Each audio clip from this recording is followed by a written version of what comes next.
పరచబడినప్పుడు దేవుడు ఎన్నో గొప్ప కార్యములు చేసినప్పటికీ కూడా వారి హృదయం కఠినపరచబడుతూనే ఉందట.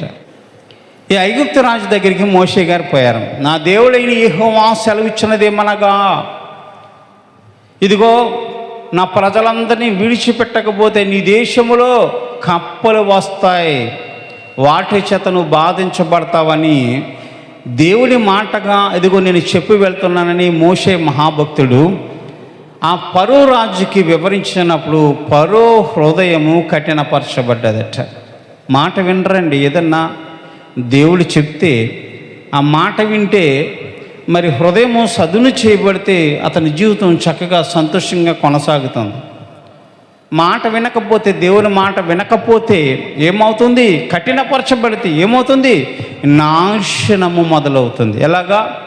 గర్వము మొదలైనప్పుడు, గర్వము హృదయంలో ఉన్నప్పుడు నాశనం మనకంటే ముందు మొదలవుతుంది. మోషే భక్తుడు చెప్పాడు, ఇదిగో నా దేవుడైన యెహోవా చెప్తున్నాడు, ఇదిగో నీ దేశంలో నా ప్రజలందరినీ కూడా పోనివి, వారందరూ వెళ్ళి చక్కగా సంతోషంగా దేవునికి బలులు అర్పించి తిరిగి మ్రొక్కి రావటానికి సెలవిమ్మని అడిగితే, నేను ఇవ్వని ఏం చేసుకుంటావో చేసుకోమని ఐగుప్తు రాజు మరి ఇజ్రాయెల్ ప్రజల మీద దేవుడి మీద తిరగబడినప్పుడు దేవుడు ఆ దేశంలోనికి కప్పలు రప్పించాడట.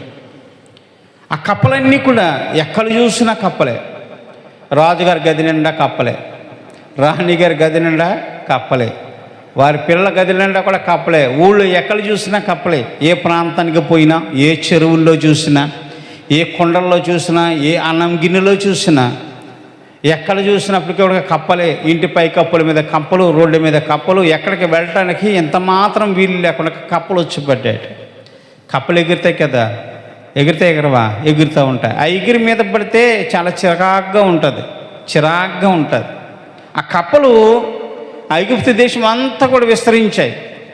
ఆ నదుల్లో ఉన్న కప్పలు, ఏట్లో ఉన్న కప్పలు, సరస్సులో ఉన్న కప్పలు అన్నీ కూడా ఎక్కువచ్చి ఐగుప్తు రాజు ఇంట్లో వెళ్ళి మొత్తం అందరికీ కూడా చిరాకు తెప్పిస్తుంటే, దేవుడు చేసిన ఆ పనికి ఫరో రాజు గారు తన దేశంలో ఉన్న మంత్రగాళ్ళని, శకునుగాళ్ళని తెప్పించాడు. అతను ఏమనుకున్నాడు, ఈ కప్పలన్నిటికీ బదులుగా మేము కప్పలు రప్పించగలుగుతాము, మేము గొప్ప కార్యాలను చేయగలుగుతాము, ఈ కప్పలు అంతా మాయ చేసి నువ్వు రప్పించావు, మేము కూడా మా మంత్రగాళ్ళతో ఇదంతా చేయించగల సమర్థులము అని ఐగుప్తు రాజు గర్వించి ఆ దేశంలోని శకునుగాళ్ళని, మంత్రగాళ్ళని పిలిచినప్పుడు వారు కూడా కప్పలను రప్పించారట.